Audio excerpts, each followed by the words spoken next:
Parle-moi en particulier, donne-moi de l'entendement au travers de cet enseignement. La Bible déclare, ils seront tous enseignés de Dieu. Prions le Seigneur dans le nom de Jésus-Christ. Alléluia.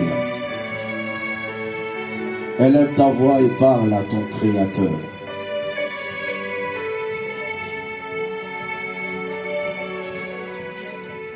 Alléluia.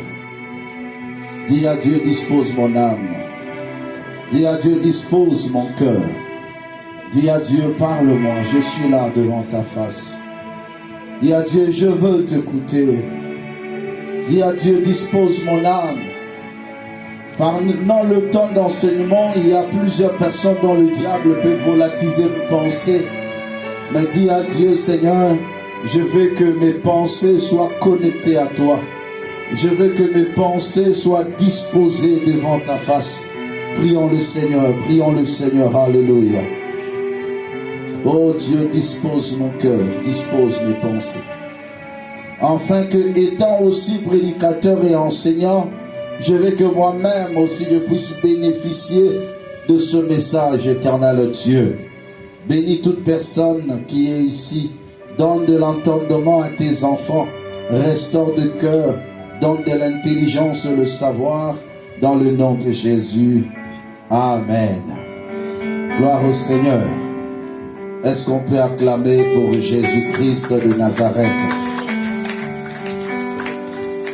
Gloire à Dieu. Nous commençons une série d'enseignements par la grâce du Seigneur sur le mystère dans la divinité. Berger, tu vas m'accompagner. La première des choses, tu vas donner un syllabus à toute personne, pas plus de 2 dans une famille, pour que nous puissions gérer le stock.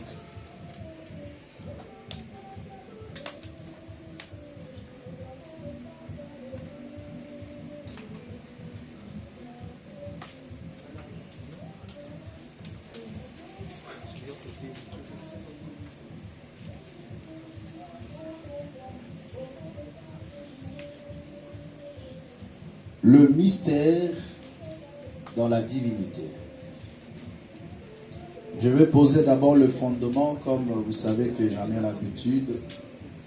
La première des choses, c'est de vous aider à comprendre pourquoi on doit enseigner ce message en tant que disciple de Jésus-Christ.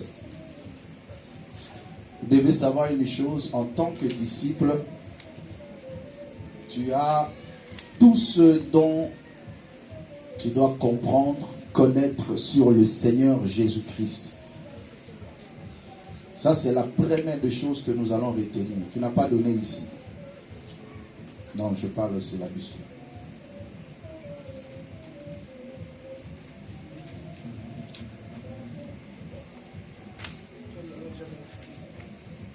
Et accompagne-moi, tu prends un micro. Parce qu'avec l'enseignement, on aura beaucoup à lire. Et il faut lire avec moi. Tenez vos Bibles, s'il vous plaît. Je réitère toujours ce que j'ai toujours l'habitude de le dire. Ne venez pas à l'église en spectateur. Venez à l'église comme de vrais disciples. Un disciple, c'est celui qui est enseigné, qui suit les enseignements du maître. Et pour bien suivre les enseignements, tu dois avoir une Bible, tu dois avoir un cahier où tu écris l'enseignement. C'est ce qui va te permettre de grandir dans la foi en Jésus-Christ. Et ça, c'est un élément important pour nous de comprendre. Amen. Le mystère dans la divinité. Un jour, le Seigneur avait dit, la vie éternelle et qui te connaissent, toi le véritable Dieu. La vie éternelle et qui te connaissent, toi le véritable Dieu et celui que tu as envoyé, Jésus-Christ. Donc, vous comprenez avec moi que être sauvé, c'est avoir la connaissance de Dieu. Tu ne peux pas dire que je suis sauvé si tu n'as pas la connaissance exacte de Dieu. Tu ne peux pas dire que je suis sauvé. Aujourd'hui, il y a l'amalgame, il y a beaucoup de choses qui se passent dans la vie de plusieurs chrétiens et de plusieurs enseignants de la parole et plusieurs courants de pensée. Le premier courant de pensée, ce sont des gens qui croient à un seul Dieu. Deuxième courant de pensée, il y a ceux qui croient en trois personnes en Dieu, qu'on appelle le trinitariste. Et il y a d'autres courants de pensée qui croient qu'il y a plusieurs dieux. Ça, c'est important pour nous de comprendre. Mais à l'intérieur, il y a des hérésies. Qu'est-ce qu'on appelle hérésie? C'est un enseignement qui n'est pas justifié dans la parole de Dieu, dont la doctrine ne justifie pas. C'est ce qu'on appelle hérésie. C'est qui est courant de pensée philosophique, conçu par des hommes et interprété par des hommes. La Bible est une, mais l'interprétation en est plusieurs. Chacun interprète selon sa façon. Mais moi, je sais que la Bible déclare toute écriture est inspirée de Dieu et utile. Et pour interpréter la Bible, c'est poussé par le Saint-Esprit que les hommes ont parlé de la part de Dieu. Nous, assemblée des disciples de Jésus-Christ, nous confessons l'unicité. C'est-à-dire, nous croyons à un seul Dieu. Nous ne croyons pas à la Trinité. Nous ne croyons pas qu'il y a trois personnes constituant Dieu. Nous ne croyons pas qu'il y a un Dieu le Père différent d'un Dieu Fils et différent de Saint-Esprit. Mais nous croyons que celui qui a été Père, c'est le même qui est Fils et c'est le même qui est Saint-Esprit qui habite en nous. Mais cela n'est pas le fruit de notre imagination, mais cela est le résultat de la connaissance de la parole de Dieu et surtout de la révélation de la parole. Vous devez savoir que la Bible s'interprète par elle-même. La Bible s'interprète par elle-même.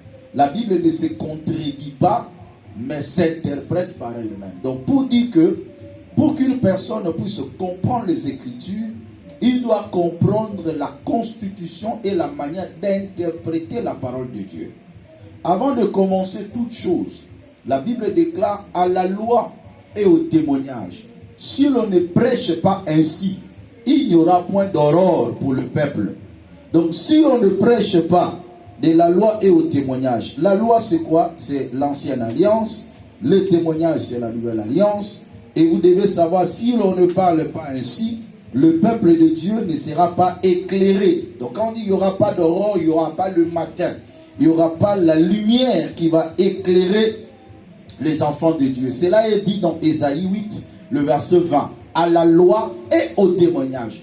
Alors, pour comprendre aussi la parole de Dieu, il faut toujours partir de la loi et au témoignage. C'est alors que nous serons éclairés, surtout sur le point doctrinal.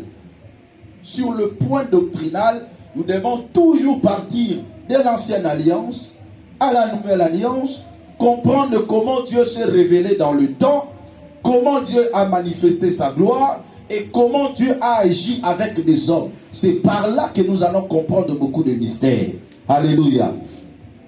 On aura plusieurs sections par cet enseignement, mais bien heureux que vous avez déjà un manuel et cela nous permettra d'aller un peu très vite par la grâce de Dieu. Le mystère dans la divinité. Qu'est-ce que nous comprenons au premier point? Premier point, Dieu choisit un peuple pour le plan du salut sur l'humanité. Dieu a commencé d'abord. Parce que Dieu se révèle. Pour se révéler à l'humanité, Dieu a commencé d'abord par choisir un peuple. Mais comment il a choisi ce peuple? En choisissant d'abord une personne. Dieu a choisi une personne et par cette personne, l'Éternel tire un peuple. Ésaïe 51, le verset 1 jusqu'au verset 2, il est écrit: écoutez-moi, vous tous qui poursuivez la justice, qui cherchez l'Éternel, portez les regards sur le rocher dont vous avez été taillé, sur le creux de la fosse dont vous avez été tiré. Le verset 2, c'est le verset clé. Portez les regards sur Abraham, votre père, et sur Sarah qui vous a enfanté, car lui seul, je l'ai appelé, je l'ai béni et multiplié. Portez les regards sur qui? Sur Abraham. La Bible déclare, lui seul je l'ai appelé et je l'ai multiplié. Donc dans l'humanité, la première personne que l'Éternel a appelée par son nom, et il a établi père, c'est Abraham. Et il lui dit de tourner les regards sur lui. Voilà pourquoi même plus tard dans la Nouvelle Alliance, dans Galates 3, la Bible déclare que ceux qui sont en Jésus sont fils d'Abraham, le croyant. Il dit, portez le regard sur Abraham, lui seul j'ai appelé, j'ai béni et je l'ai multiplié. Voilà pourquoi je dis, la vraie histoire de la connaissance de la divinité commence par Abraham. Dieu se révèle à nous par Abraham. Dans Genèse 15, 13 à 16, le verset va nous aider à lire rapidement parce qu'on va Genèse 15, 13 à 15. Et l'Éternel dit à Abraham, sache que tes descendants seront étrangers dans un pays qui ne sera point à eux. Ils y seront asservis et on les opprimera pendant 400 ans. Mais je jugerai la nation à laquelle ils seront asservis et ils sortiront ensuite avec des grandes richesses. Toi, tu iras en paix vers tes pères. Tu seras enterré après une heureuse vieillesse. 18 à 21. En ce jour-là, l'Éternel fit alliance avec Abraham et dit, je donne ce pays à ta postérité, depuis le fleuve d'Égypte jusqu'au grand fleuve, au fleuve d'Euphrate, le pays de Kéniens, des Kénisiens, des Cadmoniens, des Essiens, des Phéréziens, des Réphaïm, des Amoréens, des Cananéens, des Girgasiens et Jébusiens. Exode chapitre 2, je lis à partir du verset 23 à 24. Longtemps après, le roi d'Égypte mourut, et les enfants d'Israël gémissaient encore sous la servitude et poussaient des cris. Ces cris que leur arrachait la servitude montèrent jusqu'à Dieu. Dieu entendit leur gémissement et se souvint de son alliance avec Abraham, Isaac et Jacob. Dieu regarda les enfants d'Israël et il en eut compassion. Dieu a traité alliance avec Abraham. Mais il dit que ta descendance ira en captivité dans un pays qui ne sera pas le leur. Mais après 400 ans, après ils seront assujettis, ils sortiront et ils reviendront dans cette nation. Mais ce qui attire mon attention est que par Abraham, Dieu annonce déjà la sortie d'un peuple. Le plus important dans ce que je suis en train de faire comme démarche, c'est de vous amener à comprendre pourquoi Dieu a choisi Abraham, pourquoi d'Abraham Dieu choisit un peuple. Et c'est là où nous allons voir maintenant, chapitre 3, Exode chapitre 3, versets 7 à 10. Il est écrit, l'Éternel dit, j'ai vu la souffrance de mon peuple qui est en Égypte, et j'ai entendu les cris qui lui font pousser ses oppresseurs, car je connais ses douleurs. Je suis descendu pour le délivrer de la main des Égyptiens et pour le faire monter de ce pays, dans un bon et vaste pays, dans un pays où coule le lait et le miel, dans les lieux qu'habitent les Cananéens, les Essiens, les Amoréens, les Phéréziens, les Éviens et les Jébusiens. Voici les cris d'Israël sont venus jusqu'à moi, et j'ai vu l'oppression que leur font souffrir les Égyptiens. Maintenant, va, je t'enverrai auprès de Pharaon et tu feras sortir d'Égypte mon peuple, les enfants d'Israël. Il le fait sortir en donnant l'ordre à Moïse d'aller faire sortir son peuple. Exode 4, verset 22. Suivez bien cette démarche. Tu diras à Pharaon, ainsi parle l'Éternel, Israël est mon fils, mon premier-né. Le peuple d'Israël est constitué comme le premier-né de Dieu selon la chair. Je te dis, laisse aller mon fils pour qu'il me serve. Si tu refuses de le laisser aller, voici je ferai périr ton fils, ton premier-né. Laisse aller mon fils pour aller faire quoi? Pour aller me servir. Donc vous comprenez par là, Dieu choisit Abraham. D'Abraham, Dieu tire une nation, la nation Israël, et Dieu donne la mission à Israël d'aller le servir. Et c'était quoi cette mission? D'aller le servir comment? Et c'est là où il y a la base de toute chose. La mission que l'Éternel a donnée à Israël. C'est une mission universelle que nous allons nous approprier aussi. Je prends Deutéronome 7, 6 à 8. Allez-y. Deutéronome 7, 6 à 8. Car tu es un peuple saint pour l'Éternel ton Dieu. L'Éternel ton Dieu t'a choisi pour que tu fusses un peuple qui lui appartint entre les peuples qui sont sur la face de la terre. Ce n'est point parce que vous surpassez en nombre tous les peuples que l'Éternel s'est attaché à vous et qu'il vous a choisi, car vous êtes le moindre de tous les peuples. Mais parce que l'Éternel vous aime, parce qu'il a voulu tenir le serment qu'il avait fait à votre père, l'Éternel vous a fait sortir par sa main puissante, vous a délivré de la maison de servitude, de la main de Pharaon, roi d'Égypte. L'Éternel vous a délivré. Vous êtes un peuple qui m'appartient. Donc Dieu choisit Israël comme un peuple. Il le forme. À partir d'Abraham, il tire qui? Israël. Et il va lui confier maintenant une mission d'aller le servir. Je vais anticiper parce que nous allons le voir dans les enseignements. La mission d'Israël, c'est aller montrer à l'humanité le véritable Dieu. Le Dieu qui s'est révélé à Abraham. Alors, d'Abraham est sortie cette nation, et la nation avait pour mission de proclamer l'unicité de Dieu et dire au monde que nous avons connu un Dieu véritable. Mais comment c'est fait? Deuxième point de notre enseignement, Dieu donne maintenant la mission à Israël. Vous comprenez dans le premier point que Dieu avait un plan, mais il a fallu qu'il choisisse un peuple. Il tire ce peuple de qui? D'Abraham. Il lui tourne le regard vers Abraham. Lui seul j'ai appelé, je le bénis et je le multiplie. Et d'Abraham est sorti maintenant la nation Israël. Donc Dieu va confier maintenant une mission dont on va lire Deutéronome 6, versets 4 à 5. Deutéronome 6, 4 à 5. Écoute Israël, l'Éternel notre Dieu est le seul éternel. Tu aimeras l'Éternel ton Dieu de tout ton cœur, de toute ton âme et de toute ta force. Dieu commence d'abord par rééduquer Israël sur sa divinité. Reprends ça s'il te plaît. Deutéronome 6, 4 à 5. Écoute Israël, l'Éternel notre Dieu est le seul éternel. Tu aimeras l'Éternel ton Dieu de tout ton cœur, de toute ton âme et de toute ta force. Il ne pouvait pas d'abord lui confier une mission sans avoir au préalable commencé à l'enseigner, à insister sur sa personne.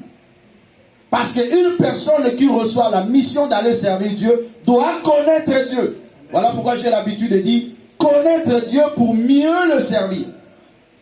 Il commence d'abord par donner une rééducation en disant que l'Éternel est l'unique Dieu. Il n'y a pas deux, il est l'unique. À chaque fois que je vais évoluer dans mon enseignement, retenez ce mot, cet attribut unique. L'Éternel est l'unique Dieu. Il n'y a pas deux. Quand il y a unique, c'est qu'il y a un seul. Marc 12, je lis le verset 28 à 30. Un des scribes qui les avait entendus discuter, sachant que Jésus avait bien répondu aux Sadducéens, s'approcha et lui demanda, quel est le premier de tout le commandement? Jésus répondit, voici le premier, écoute Israël, le Seigneur notre Dieu est l'unique Seigneur.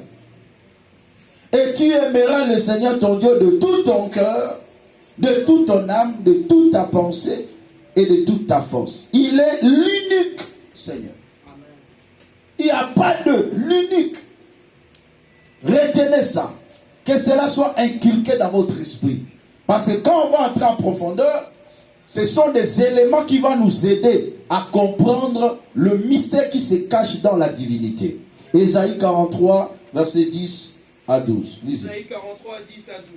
Vous êtes mes témoins, dit l'Éternel, vous et mon serviteur que je choisis, afin que vous le sachiez, que vous me croyez et compreniez que c'est moi. Avant moi, il n'a point été formé de Dieu. Et après moi, il n'y en aura point. C'est moi qui suis l'Éternel. Et hors moi, il n'y a point de sauveur. C'est moi qui ai annoncé, sauvé, prédit, ce n'est point parmi vous un Dieu étranger.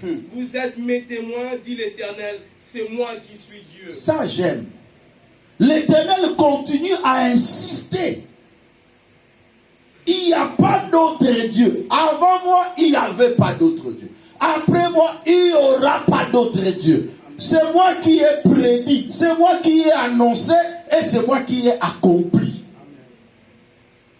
Il n'y aura pas d'autre Dieu parce qu'il n'y en avait pas avant moi et après moi, il n'y aura pas aussi d'autre Dieu. L'unicité.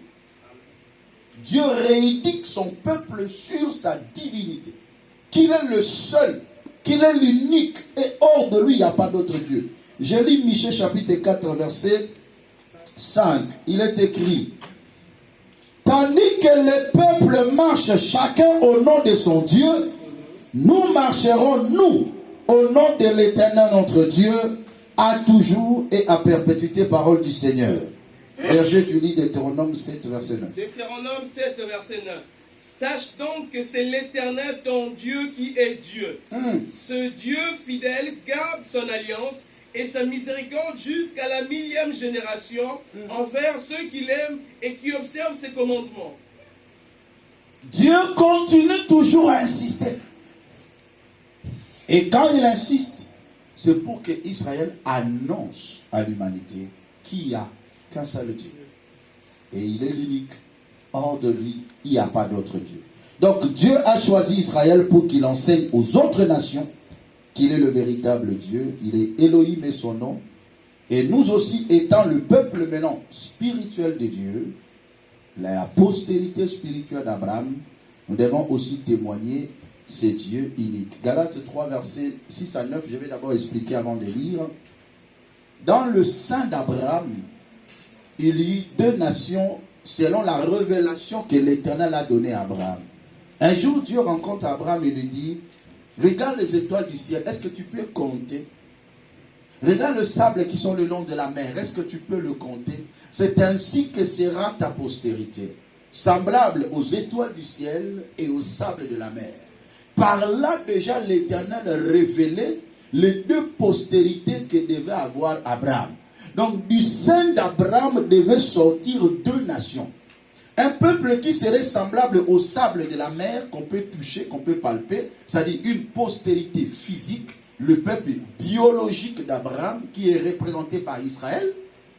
Et le deuxième peuple serait un peuple spirituel, représenté par les étoiles dans le ciel, qui un jour deviendra ce qu'on appelle aujourd'hui l'Église. L'ensemble des gens qui croient au Seigneur et qui sont sortis des nations qui constituent un peuple mis à part pour Dieu.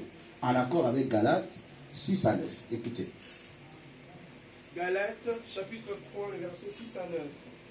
Comme Abraham crut à Dieu et que cela lui fut imputé à justice, reconnaissez donc que ce sont ceux qui ont la foi qui sont fils d'Abraham.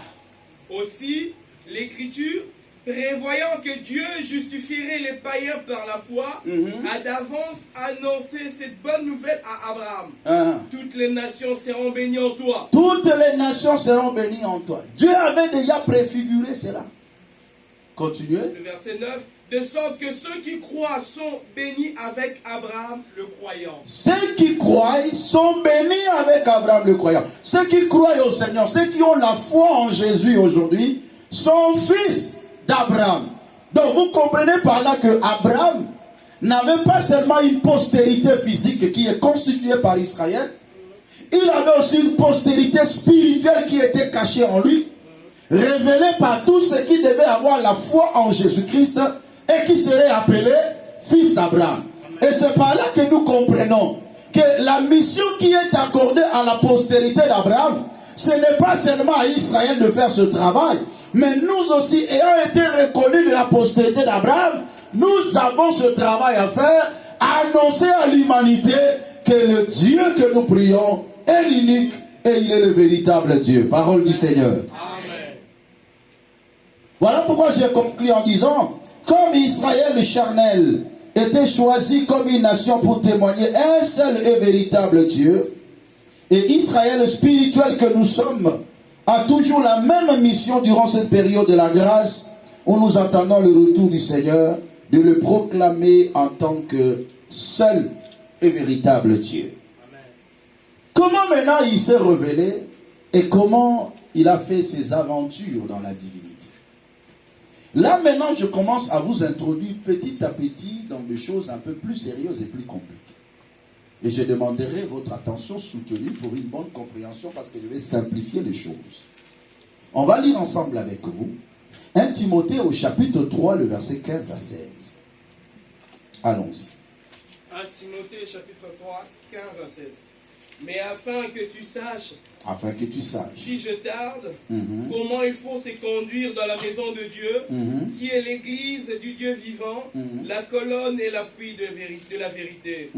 Et sans contredit, le mystère de la piété est grand. Le mystère de la piété est grand. C'est lui qui a été manifesté en chair. C'est lui qui a été manifesté en chair. Justifié par l'Esprit. Justifié par l'Esprit. Vu des anges. Vu des anges. Prêché aux gentils. Prêché aux païens. Quand on parle de gentils, c'est païens. Cru dans le monde. Cru dans le monde. Élevé dans la gloire. Élevé dans la gloire. On nous parle de mystère de la piété. Le mystère de la sainteté. Le mystère de la divinité. Si quelqu'un comprend ce texte, il comprend les choses. Quand on comprend ce texte, on comprend le mystère de la divinité. Il dit ceci. Et sans contredit, le mystère de la piété est grand. Voilà pourquoi à chaque fois que je parle de la divinité, j'aime parler de mystère. Parce que le mystère, c'est quelque chose qui est caché et qui ne doit être révélé qu'aux gens qui sont révélés. Amen. Quand quelqu'un n'est pas révélé, ne va pas comprendre ces choses. Même si on t'explique 1000 fois. Parce que tu vas lire les choses d'une manière littéraire. Mais tu ne vas pas comprendre la profondeur et la quintessence de la révélation des choses. On parle du mystère de la piété est grand. Comment se révèle ce mystère? 1. Celui qui a été manifesté en chair. Manifesté en chair. C'est qu'il n'était pas encore en chair avant.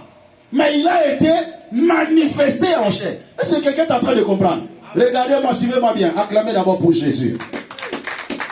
Non, est-ce que quelqu'un peut acclamer d'abord pour le Seigneur? On dit, il a été... Ici, on parle de Dieu. Le mystère de la piété, le mystère de la sainteté de Dieu. Écoutez ça. Il a été manifesté en chair. On va comprendre. Quand on dit manifesté en chair, c'est qu'il n'était pas chair avant. Amen. Il était esprit et il devait maintenant se manifester en chair. On ne dit pas qu'il va naître, mais il va se manifester. Ça aussi, c'est un problème à comprendre. Il devait être manifesté en chair. Parce que lorsqu'on se manifeste en chair, c'est qu'on se révèle dans la création. Parce que dans l'éternité, il n'y a pas de chair. Dans le spirituel, il n'y a pas de chair. Dieu est esprit. Mais pour agir dans le physique, il a fallu qu'il se manifeste en chair. Est-ce que quelqu'un comprend ça? Donc, la manifestation de la chair de Dieu s'appelle la personne de Jésus. Parce que même le nom, on va y arriver après. Il a été manifesté en chair, justifié par l'Esprit. Mais qui a été manifesté en chair et justifié par l'Esprit? Comment il a été justifié par l'Esprit? C'est lors du baptême.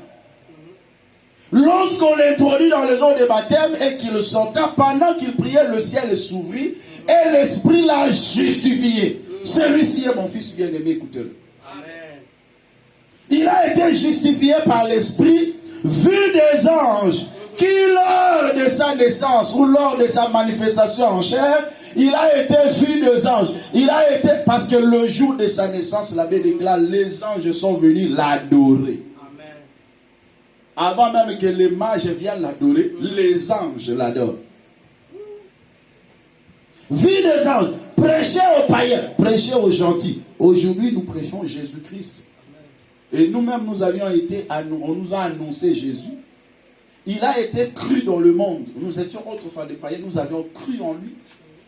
C'est lui seul. Et élevé dans la gloire. C'est après l'œuvre de la croix. Il a été élevé dans la gloire. On nous parle déjà du parcours quittant l'esprit et retournant l'esprit dans la gloire. Manifesté en chair, justifié par l'esprit de mystère du baptême, vu des anges lors de la naissance, cru dans le monde. Aujourd'hui, les gens continuent à croire la personne la plus crue. Voilà, vous comprenez. C'est Jésus. Alléluia.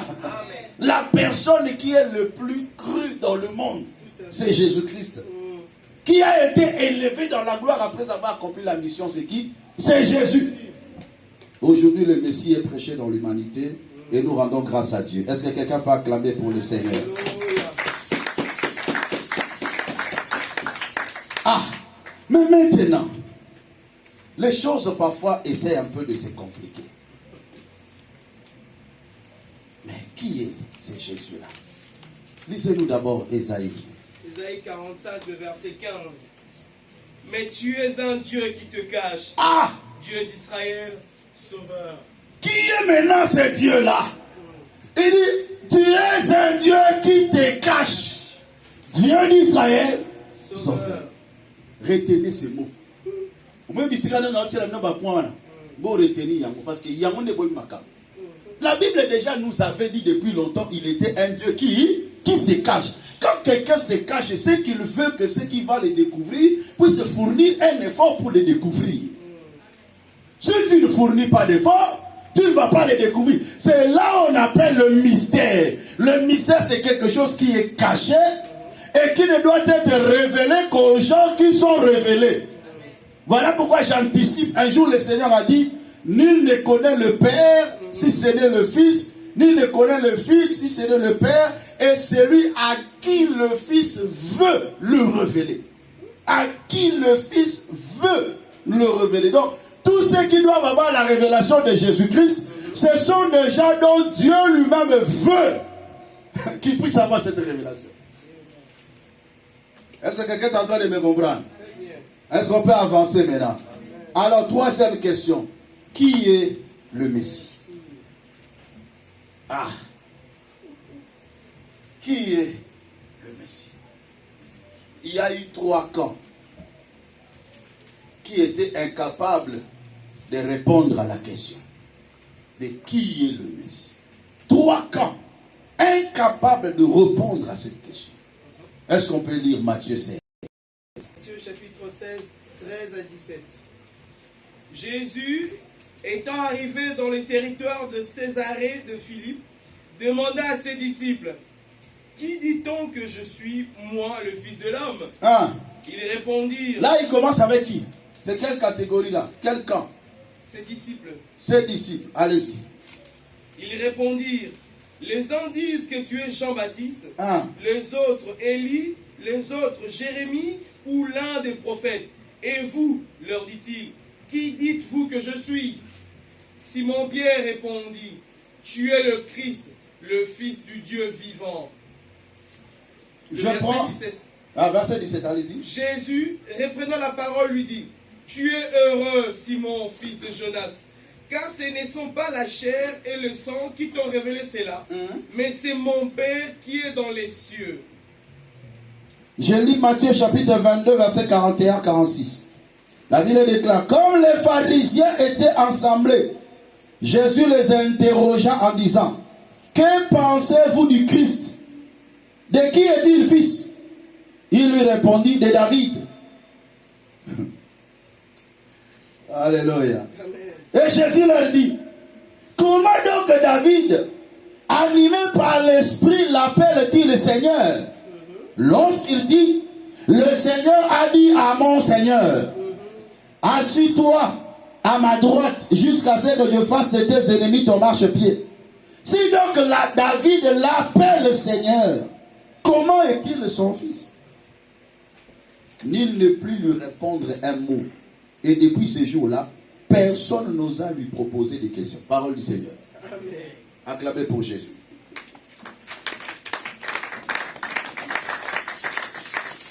Alors suivez-moi bien. Il y a eu 3 camps dont le Seigneur a posé la question. Mais les 3 camps-là, personne n'était capable de révéler qui était Jésus. Le premier camp, c'est le camp de la cité. Parce qu'il pose la question à ses disciples. Les gens disent de quoi? La première catégorie de personnes, ce sont des païens, camp de cité. Est-ce que les païens connaissent Jésus? Non. Parce qu'ils disent que non, c'est Élie qui est revenu, c'est l'un des prophètes, tout ça. Ils ne connaissent pas le Seigneur. Deuxième camp, c'est le camp des pharisiens, les intellectuels, les théologiens parfois, les hommes qui ont beaucoup étudié. Est-ce qu'ils ont la connaissance du Christ? Et aussi, ils disent non, il est fils de David. Mais Jésus dit non. David, dans le jour de sa chair, a dit, lorsqu'il a vu le jour du Seigneur, il a dit, il appelait son Seigneur. Donc, déjà, le Messie voulait dire aux pharisiens, j'ai existé depuis le temps de David, et David m'a vu et m'a appelé Seigneur. Parce qu'il parlait de Christ. Qui est le Christ? On lui dit non, c'est le fils de David. Non, non. David lui-même, lorsqu'il avait vu le Christ, il avait appelé Seigneur. Comment quelqu'un qui appelle quelqu'un Seigneur peut être encore son fils? Donc c'est qu'il n'est pas fils de David. Parce qu'il a existé avant David, et David l'a appelé Seigneur. Les camps des apôtres aussi, et vous-même, que dites-vous? Personne n'avait le résultat, personne n'avait la réponse à cette question.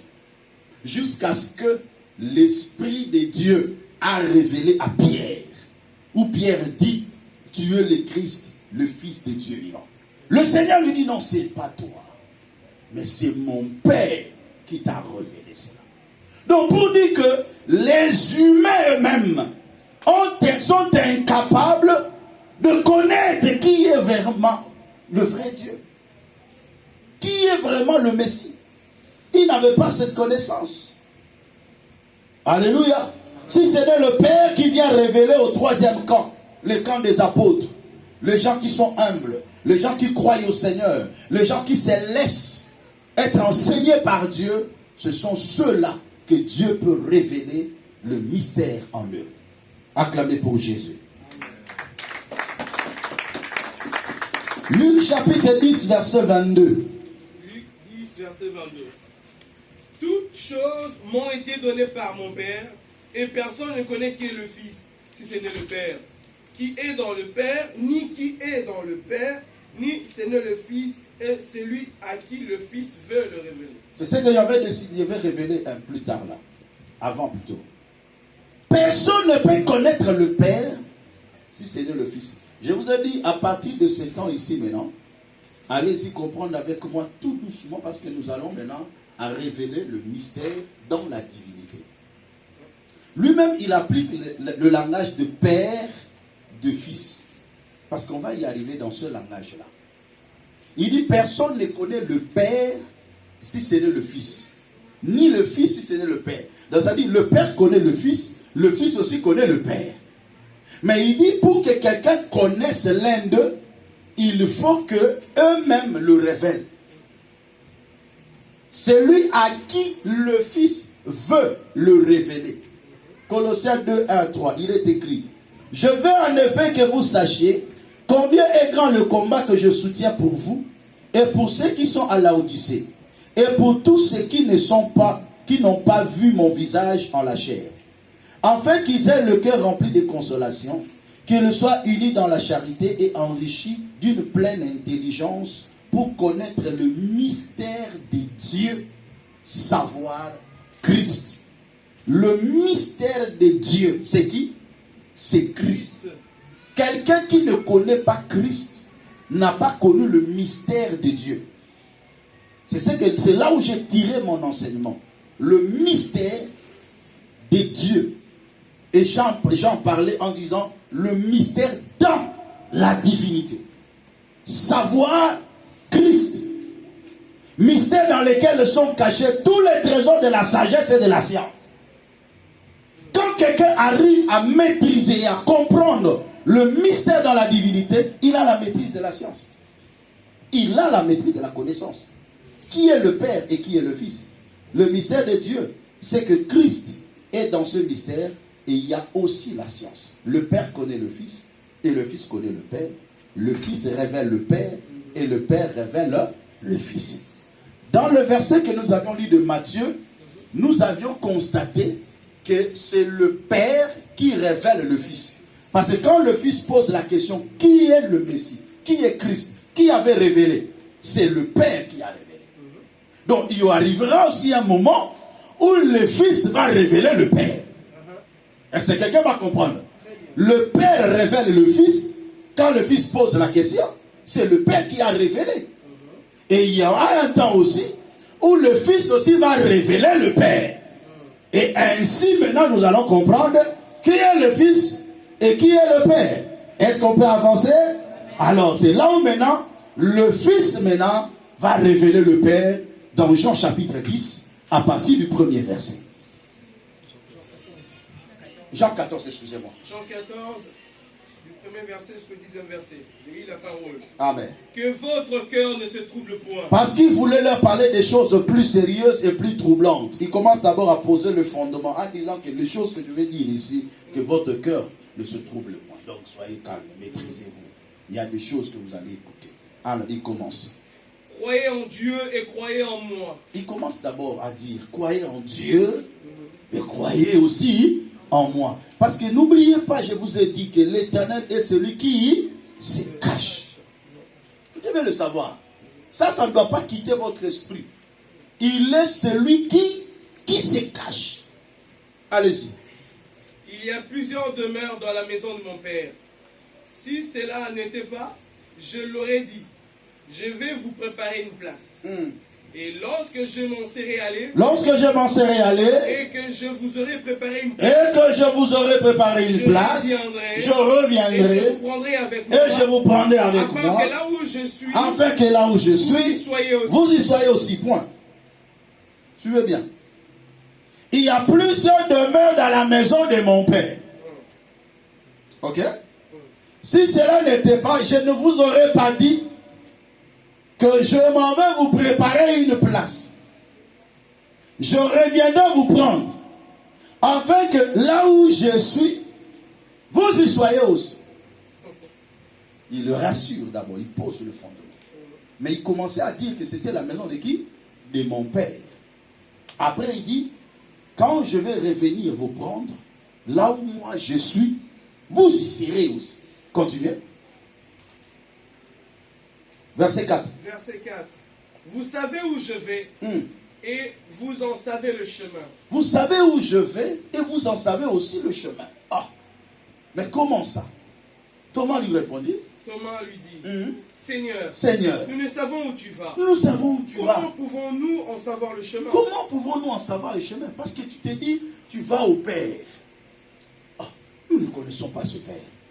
Comment nous devons savoir le chemin? Et il répond quoi? Jésus lui dit, je suis le chemin, la vérité et la vie. Il dit, je m'en vais au Père.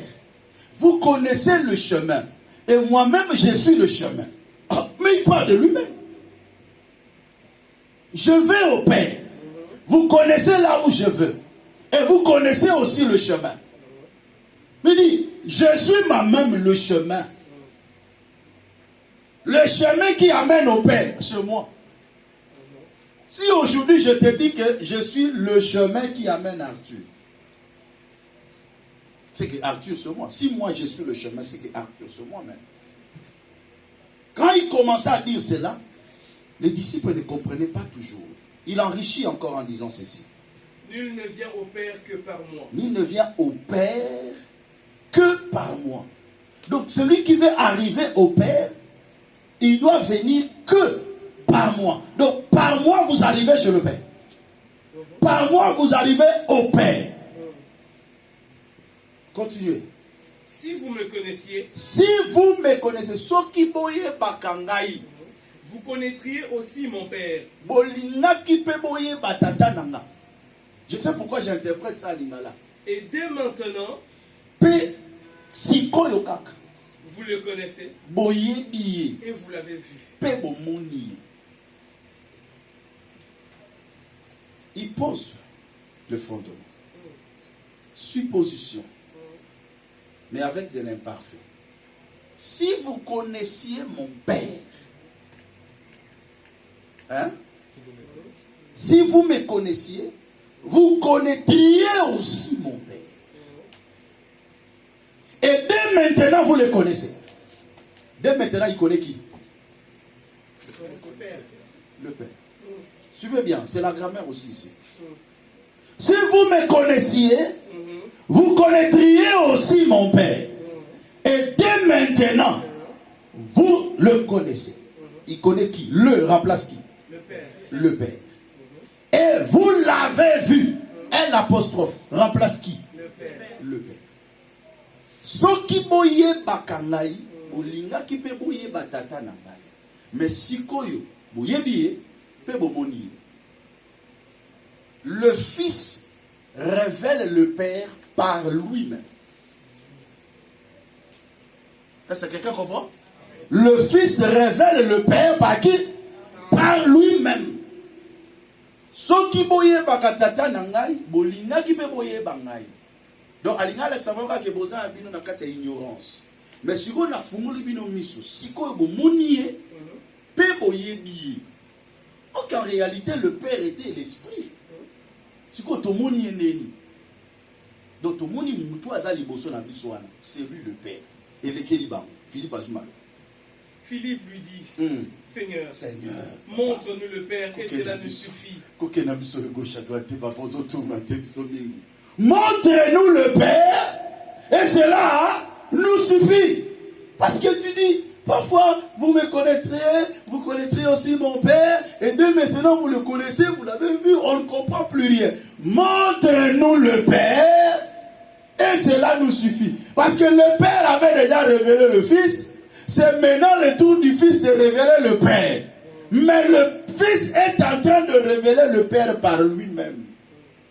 Mais écoutez la réponse inquiétante de Jésus-Christ. Jésus lui dit, il y a si longtemps que je suis avec vous. Si longtemps que et je suis tu ne m'as pas connu, Philippe. Et tu ne m'as pas connu, Philippe. Celui qui m'a vu a vu le Père. Celui qui m'a vu a vu le Père. Comment dis-tu montre-nous le Père? Est-ce que moi j'ai un autre Père à te montrer? Comment dis-tu montre-nous le Père? Celui qui m'a vu a vu le Père. Comment dis-tu montre-nous le Père? Je n'ai pas un autre Père à te montrer, mais celui qui m'a vu a vu le Père. Alors le Fils révèle le Père ici par lui-même. Est-ce que quelqu'un a compris? Alors il enrichit dans Jean 10, verset 13 à 17. Jean 10. Oui. Jean 10, 13 à 17. Le mercenaire s'enfuit parce qu'il est mercenaire et qu'il ne se met point en peine des brebis. Je suis le bon berger. Je connais mes brebis et elles me connaissent. Comme le Père me connaît et comme je connais le Père, je donne ma vie pour mes brebis. J'ai encore d'autres brebis qui ne sont pas de cette bergerie. Celles-là, il faut que je les amène. Elles entendront ma voix. Il y aura un seul troupeau, un seul berger. Un seul troupeau, un seul berger. Le Père m'aime parce m'aime. que je donne ma vie afin de la répandre. Je donne ma vie afin de la répandre. Amen. Amen. Alors, je vais clôturer par le dernier point. Là, maintenant, je vais demander maintenant votre attention soutenue. Je vais travailler toujours avec le berger. Alors, berger, on va faire ceci. Moi, je prends Ésaïe 35. Toi, tu prends Ésaïe plutôt 7. On va prendre Ézéchiel après. Ésaïe 7, 14. Alors, on va... Non, toi, tu restes dans la nouvelle alliance. Toi, tu me prends Matthieu 1, 23. Alors, moi, je prends d'abord... Il y a d'autres versets que je vais ajouter. Ésaïe 35, versets 4 à 6. Écoutez bien.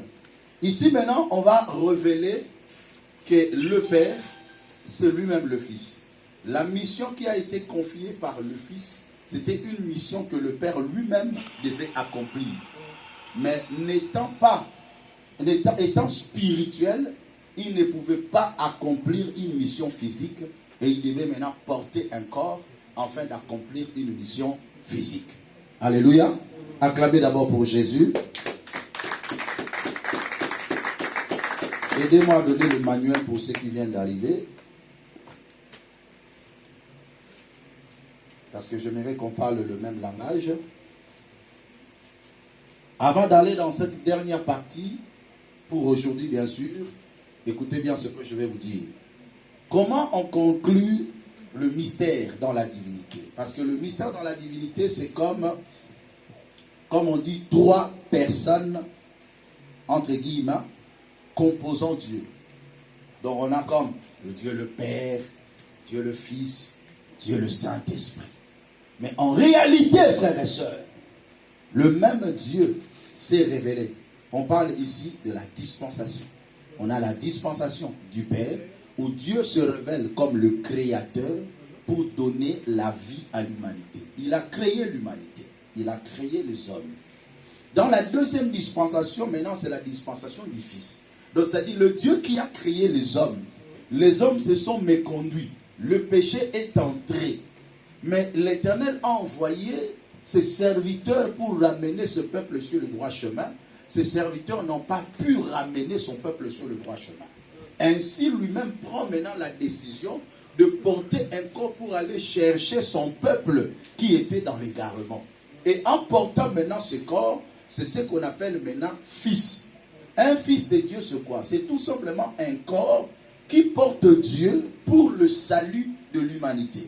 Voilà pourquoi la Bible déclarait qu'en lui habitait corporellement toute la plénitude de la divinité. Et quand maintenant il a accompli la mission du salut, il devait maintenant revenir comme l'esprit pour habiter dans l'homme. Parce que depuis le temps de Moïse, il avait promis en disant « J'habiterai au milieu de mon peuple ». Mais l'homme étant pécheur, ne pouvait pas être abrité par le Seigneur. Voilà pourquoi je vous ai parlé le dimanche passé qu'auprès du jardin, il y avait la croix. Parce que l'homme qui a été dans le péché ne pouvait plus bénéficier de la présence de Dieu en lui. Il a fallu d'abord que le péché soit ôté pour que Dieu vienne habiter maintenant dans le corps de l'homme. Mais comment le péché sera ôté? Il a fallu que Dieu lui-même puisse prendre la place de l'homme étant pécheur, qu'il porte le péché de l'homme sur lui. Mais comment il devait porter le péché de l'homme s'il était esprit? Voilà pourquoi il devait se faire un corps, afin de porter le péché de l'homme sur lui, pour que la sentence qui a été prononcée tombe sur lui, et que l'homme qui devait mourir puisse recevoir la vie.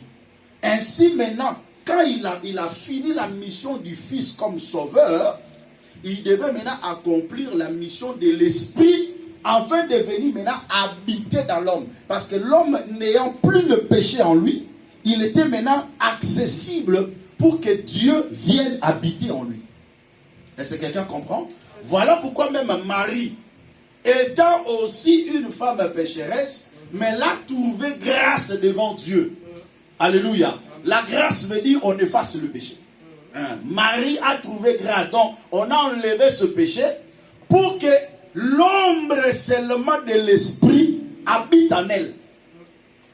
Parce qu'avec le péché, Dieu ne peut pas habiter. Voilà pourquoi Dieu lui fait d'abord grâce. Marie a été la seule personne qui a trouvé grâce avant l'effectivité de la croix. Pourquoi? Parce que Dieu devait passer par elle.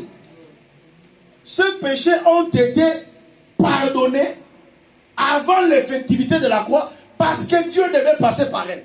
Ça, c'est un mystère que vous devez savoir. C'est ce qu'on appelle la grâce. Si aujourd'hui nous avions trouvé la grâce, c'est que l'Éternel a pardonné nos péchés pour que nous trouvions la possibilité d'avoir Dieu en nous. Ésaïe 35, verset 4 à 6. Est-ce que vous avez compris? Dans la première dispensation, Dieu le Père avait pour mission la création. Deuxième dispensation, Dieu comme Fils avait la mission du salut. Troisième dispensation, Dieu comme Saint-Esprit avait la mission, la consolation, habiter dans l'homme. Mais c'est le même Dieu qui fait ce travail. Écoutez maintenant, ici vous allez bien comprendre ce mystère. Je suis dans Ésaïe 35, verset 4 à 6. Il est écrit: dites à ceux qui ont le cœur troublé, prenez courage, ne craignez point. Voici votre Dieu. La vengeance viendra, la rétribution de Dieu. Il viendra lui-même et vous sauvera. Dieu viendra lui-même et vous sauvera. Il n'a pas dit ici qu'il va envoyer. Vous devez savoir que dans le mystère de la divinité, l'ancienne alliance a été plus claire. Parce que dans la nouvelle alliance, Dieu s'est caché beaucoup. Pourquoi? Parce qu'il n'avait pas besoin qu'on connaisse qu'il était Dieu qui est venu en terre. Alléluia. C'est à l'instar de Moïse qui était dans la montagne et son visage rayonnait. Avant de parler à Israël, il a fallu qu'il mette un voile. Alléluia. Dieu aussi avait mis un voile pour entrer dans l'humanité. Et les gens ne pouvaient pas comprendre. Mais si vous regardez l'ancienne alliance, vous allez comprendre le mystère. On dit que l'Éternel viendra lui-même. On ne dit pas qu'il va envoyer quelqu'un. La Bible est claire. Il dit, il viendra lui-même et vous sauvera. Donc la mission du salut de l'humanité ne pouvait pas être accordée à une tierce personne que Dieu lui-même. Alors il donne ainsi: alors s'ouvriront les yeux des aveugles, s'ouvriront les oreilles des sourds. Alors le boiteux sautera comme un cerf, et la langue du muet éclatera de joie, car des eaux jailliront dans le désert et du ruisseau dans la solitude. Papa, lisez-moi Luc chapitre 7. On va reprendre l'autre après. Prenez ce texte, mariez-le, mettez égal. Voilà, j'ai déjà mis ça. Luc chapitre 7, verset 18 à 23. Dieu devait venir lui-même pour te sauver. Luc 7, 18 à 23. Allez-y. Jean fut informé de toutes ces choses par ses disciples. Un. Il en appela deux et les envoya vers Jésus pour lui dire: es-tu celui qui doit venir? Es-tu celui qui doit venir ou nous devons en attendre un autre? Parce que Jean-Baptiste était aussi un sacrificateur. Il était le fils de sacrificateur. Il était prophète, mais il était fils d'un sacrificateur. La Bible déclare, c'est dans la bouche du sacrificateur qu'on demandera la science. La connaissance est dans la bouche d'un sacrificateur. Alors, étant aussi sacrificateur, il avait la connaissance que le Messie devait venir. C'était Dieu qui devait venir sauver. Est-ce que quelqu'un comprend? Alors, ayant entré dans la prison, il a perdu une révélation parce que c'était lui-même qui avait présenté Jésus en disant: voici l'agneau de Dieu qui ôte le péché du monde. Mais là, il se retrouve dans la prison. Il entend que quelqu'un est en train de guérir, de délivrer. Il dit: non, non, non, non, non. Allez lui demander: est-ce que c'est lui qui devait venir ou devons-nous en attendre un autre? Ici, il fait allusion à Ésaïe 35. Votre Dieu viendra. Il viendra lui-même et vous sauvera. Voilà pourquoi il pose la question. Est-ce que c'est lui qui devait venir ou devons-nous en attendre un autre? Écoutez la réponse de Jésus. Arrivé auprès de Jésus, il dit: Jean-Baptiste nous a envoyés vers toi pour dire: es-tu celui qui doit venir ou devons-nous en attendre un autre? À l'heure même, Jésus guérit plusieurs personnes de maladies. À l'heure même, il atteste ce que Ésaïe avait prophétisé. Jésus guérit plusieurs personnes de maladies, d'infirmités, d'esprits malins, et il rendit la vue à plusieurs aveugles. Et il leur répondit. Allez rapporter à Jean. Ce que vous avez vu. Et entendu. Attends. Ésaïe 35, verset 6. Verset 5. Alors s'ouvriront les yeux des aveugles. S'ouvriront les oreilles des sourds. On donne un signe qui devrait attester que le Sauveur est déjà dans le monde. Alors le boiteux sautera comme un cerf et la langue de Mireille éclatera de joie, car des gens jailliront dans le désert et des ruisseaux dans la solitude. Lisez. Allez rapporter à Jean. Ce que vous avez vu et entendu. Les aveugles voient. Les boiteux marchent. Les lépreux sont purifiés. Les sourds entendent. Les morts ressuscitent. La bonne nouvelle est annoncée aux pauvres. Heureux c'est lui pour qui je ne serai pas une occasion. Est-ce que quelqu'un peut acclamer pour Jésus? Jésus n'a pas dit que je suis Dieu qui est venu. Mais il a donné les signes qui ont été annoncés par Ésaïe, qui devaient attester que Dieu est sur la terre. Et Jean-Baptiste, ayant la connaissance, il a compris. Et il s'est tué. Alléluia. Il a compris que Dieu est sur la terre. Vous le voyez fils de Joseph, vous le voyez fils de Marie, mais lui il le voit que non, c'est Dieu qui est arrivé. Parce que Jésus pourrait dire, dis à Jean-Baptiste que c'est moi le Messie. Non, il est un Dieu qui se cache. Amen. Il doit être révélé qu'aux gens qui sont révélés. Je bénis le Seigneur et je prie Dieu de t'accorder cette révélation. Parce que dans la connaissance que nous avons le miracle. Vous savez parfois, quand on dit aux gens que tu es sauvé, Dieu t'a sauvé, parfois les gens écoutent ça comme ça. Mais tu dois entrer dans la profondeur de la connaissance pour voir l'exactitude de ce que nous sommes en train de dire. Et c'est ce qui augmente la foi de quelqu'un. La foi d'un enfant de Dieu augmente par la connaissance de la parole de Dieu. Alléluia. Mais vous allez voir qu'aujourd'hui dans l'église, les gens n'aiment pas la connaissance.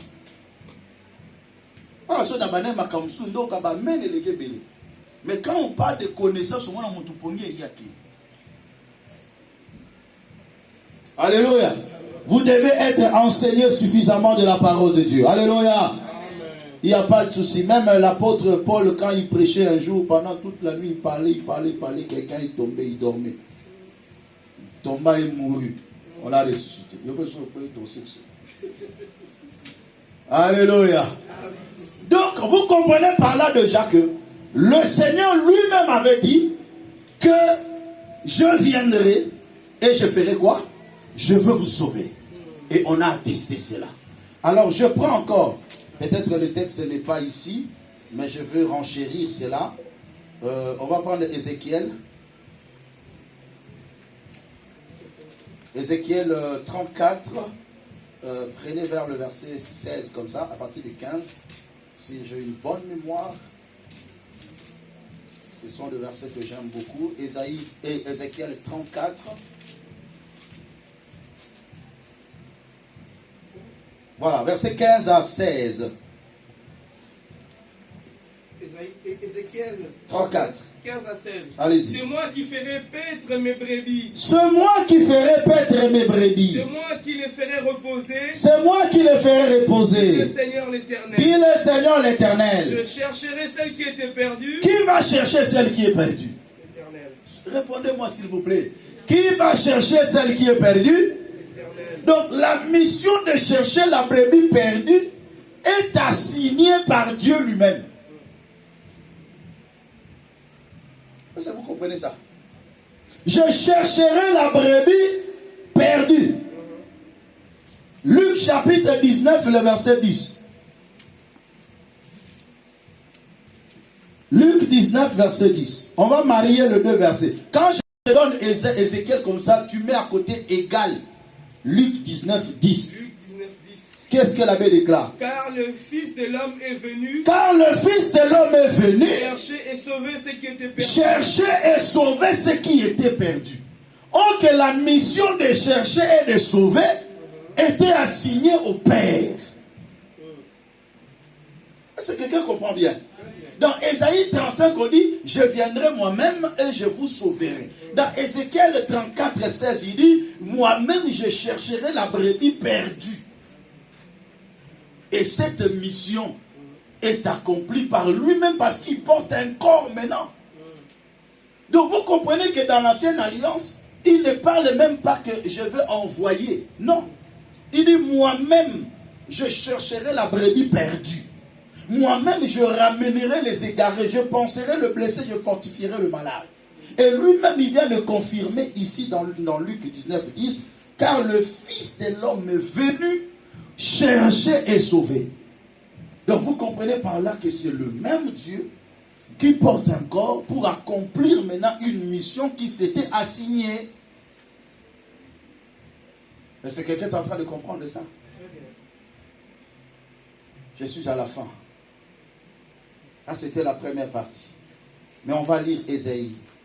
Ésaïe 7, verset 14. Mais comment il avait porté un corps maintenant?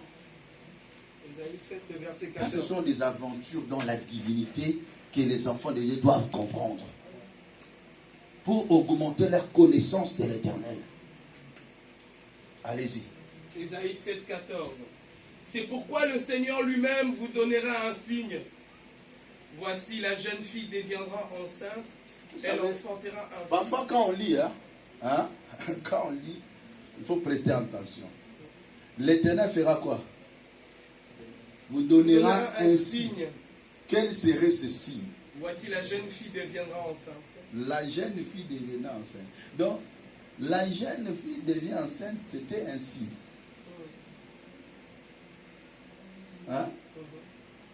Un signe.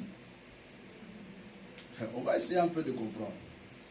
Une réalité et un signe. La jeune fille deviendra enceinte et fera quoi? Elle enfantera un fils. Et enfantera un fils. Et on lui donnera le nom d'Emmanuel. On lui donnera le nom d'Emmanuel. L'enfant qui naîtra sera appelé qui? Emmanuel. Qui veut dire?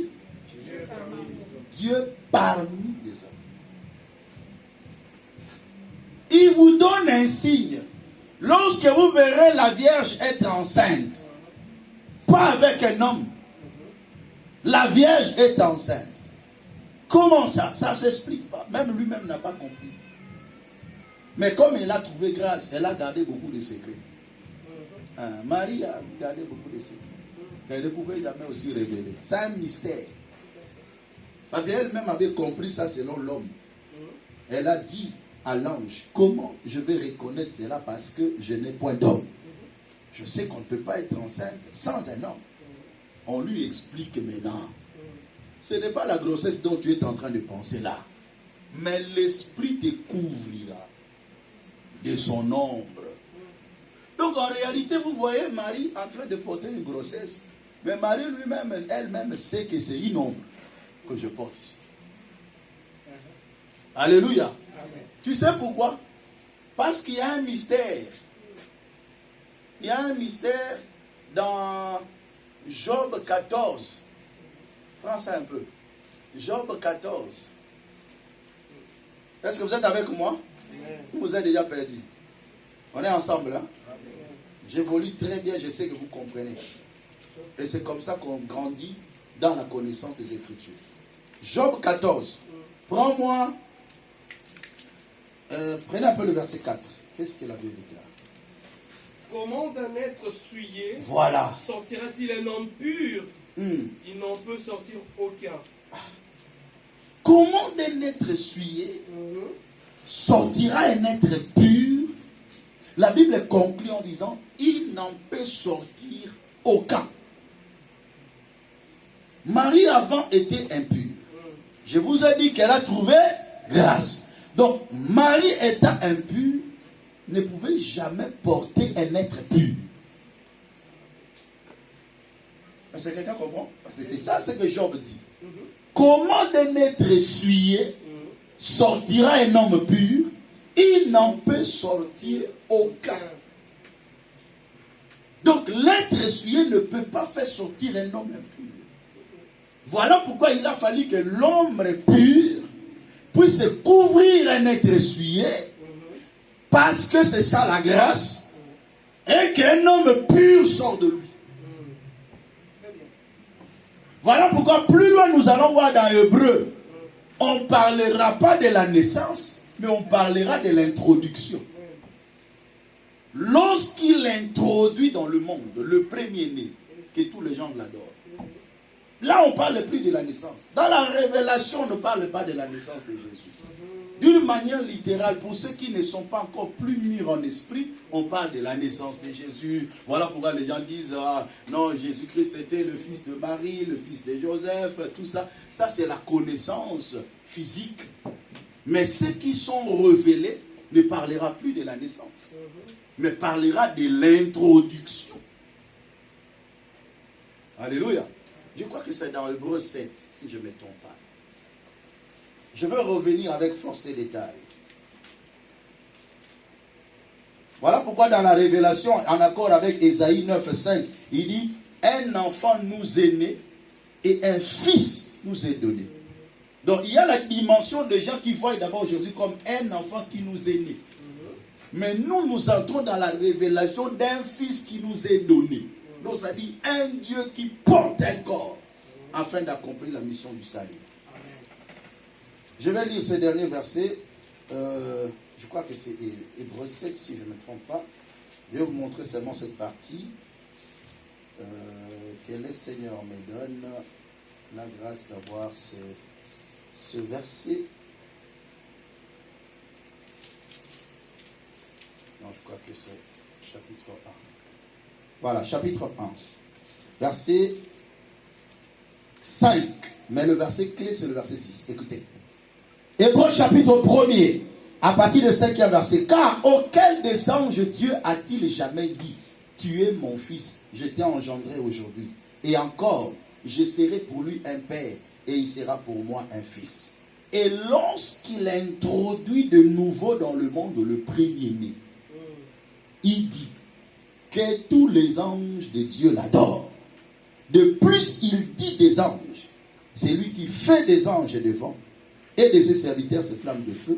Mais il a dit au Fils, écoutez, il a dit au Fils, ton trône, ô Dieu, est éternel. Le Père dit de son Fils, ton trône, ô Dieu, est éternel. Le Père qui appelle le Fils, ô Dieu. Il y a combien de trônes au ciel?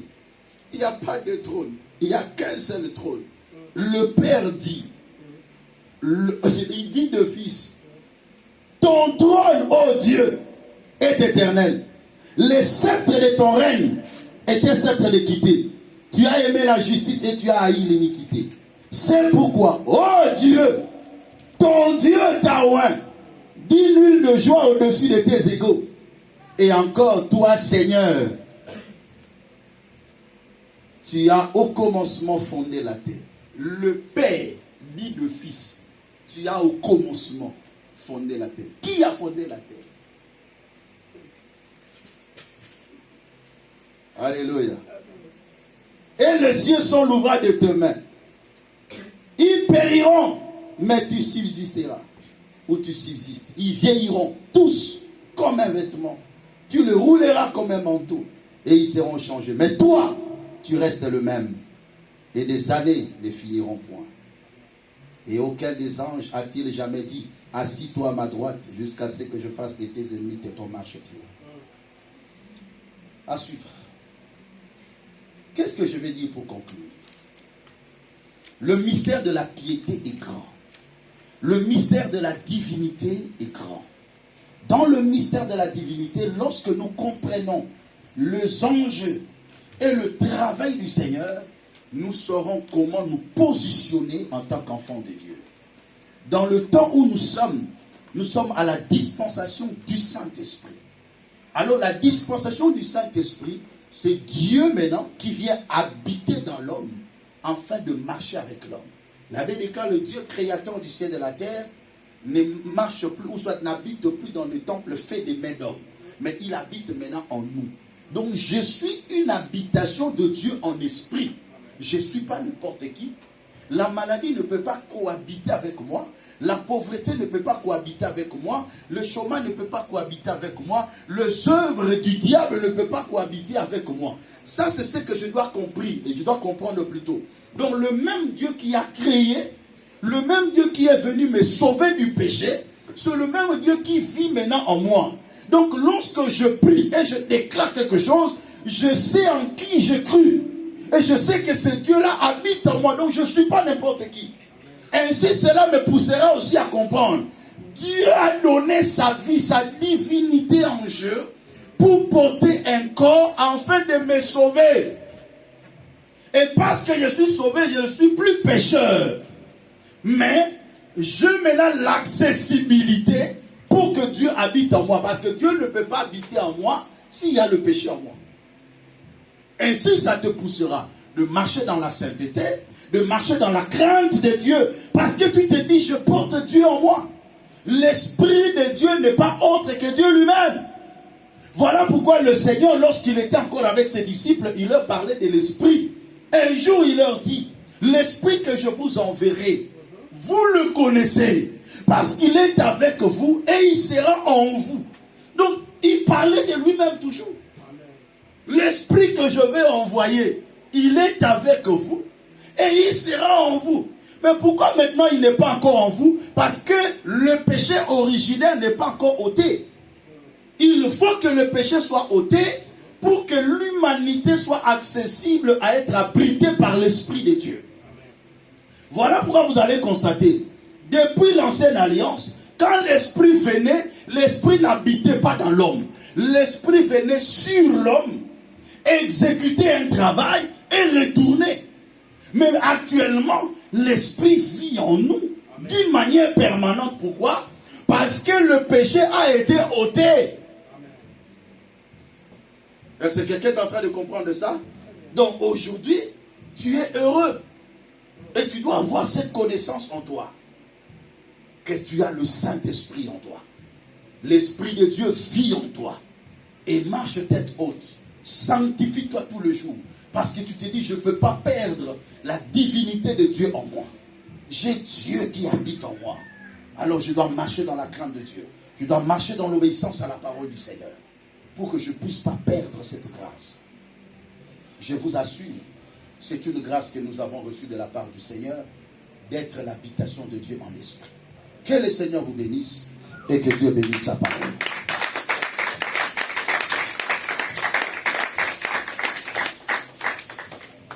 Rendez-vous la prochaine fois, le deuxième volume, et nous allons continuer. Gardez bien vos syllabus.